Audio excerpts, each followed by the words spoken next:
a deeper level than what I previously had. You had an episode recently on your podcast, I think, about specifying and non-specifying information, I think. And you use the example of cones. And I was looking for the note that I had on my phone. I can't remember what I wrote down, but would you be able to talk about maybe some of the dangers of having your athletes, or are there dangers of having them attuned to too much non-specifying information?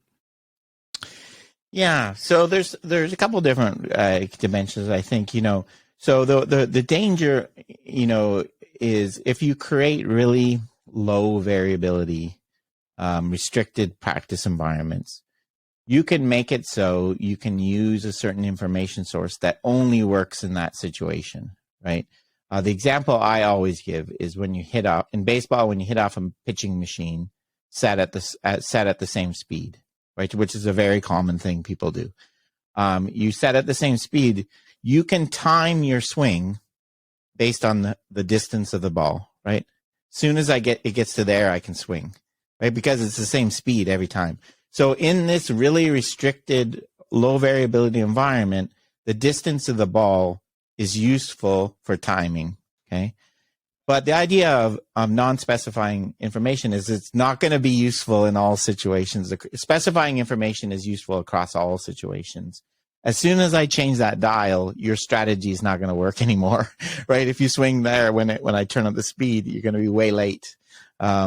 So there's a danger if you get people to learn control laws with information sources, because they're not going to work in the broader environment.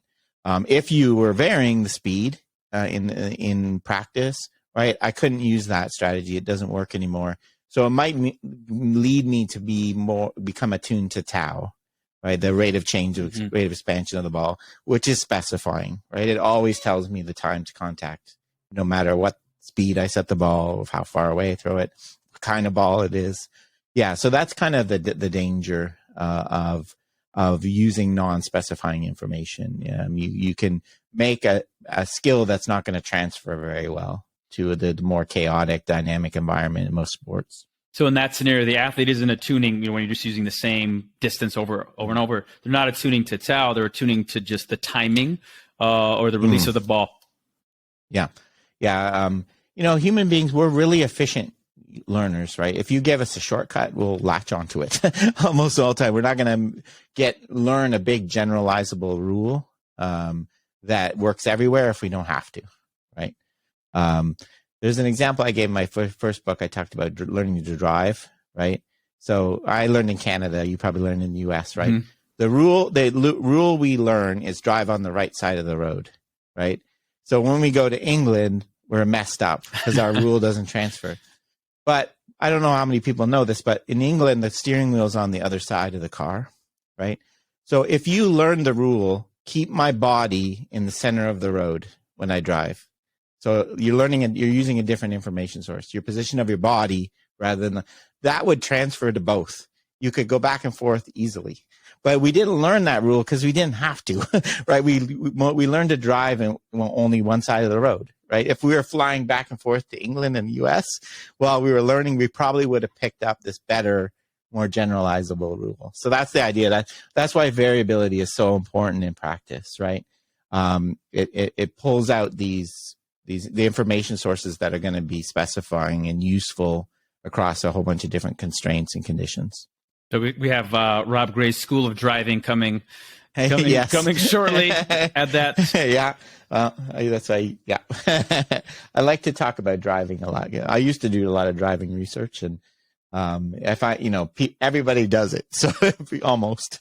Yeah, I actually think it's really helpful when you utilize those examples that are outside of sport. So it drives the message home that this isn't just something that's you can use in practice. It's a complete way of looking at movement in general. Yeah. I think I don't know if that's frustrating for some people that want to buy it as like a coach booking about learning to coach in sports. There's a lot of kind of more general things about perception and action that maybe people weren't planning on, but I definitely want to, and I make, there's one point in the book where I make a point about, these animals use the same laws we do. And they have the same control problems we have. So they use a lot of the same information as well.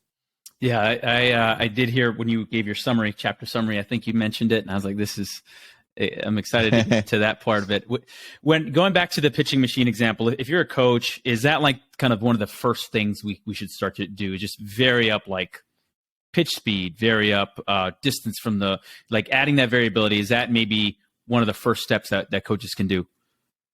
Yeah, I always, an expression I use, I think variability is the lowest hanging fruit I see in a lot of things.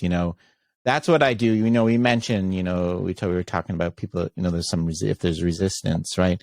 In baseball, obviously you probably guess I'm not a big fan of hitting a ball off a tee, right? It's totally uncoupled, right? Movement that you've broken. There's a great example. You've broken the athlete environment relationship. Yeah. Right. The environment's gone. You're just trying to work on the athlete. But if I have a situation like that and someone's really kind of believes in that, then I'm like, well, can we like use tees of different heights? Put one over here, one so can we add a little bit, make it more variable and make it more game like? So that's usually where I start with a lot of things. Like how can we make this variable? The MMA ones we talked about. Okay, can we start from a different position? If you want to teach the same move, can we start with the person behind them or off to the side?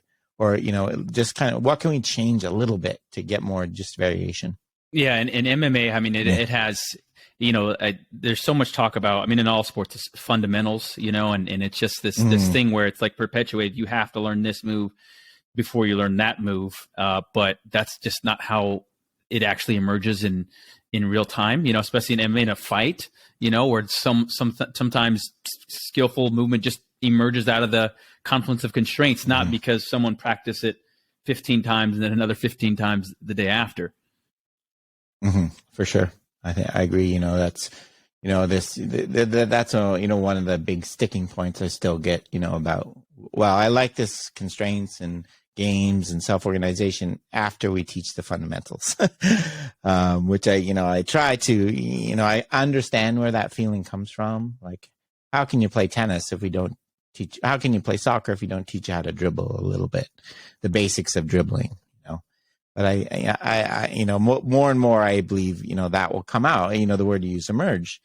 The basics will emerge if you set up the practice right way. And if they aren't, that's where you can step. That's one of the things to step in as a coach. Okay, they're trying to dribble with the outside of their foot all the time. Oh, let's add something or a cue or something.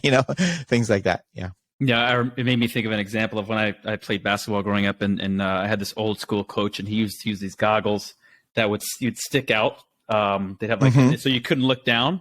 You couldn't. Yeah, and I was like, oh, this is actually pretty cool. Like you had to keep your head way ahead of his time. Way ahead of his time. And he was like, when I was in high school, he had to be 70, and so he just and then we would sometimes practice with a heavy ball just to work on like chest passes, so you'd have really good. I'm like, okay, he was manipulating constraints. He may not have realized it.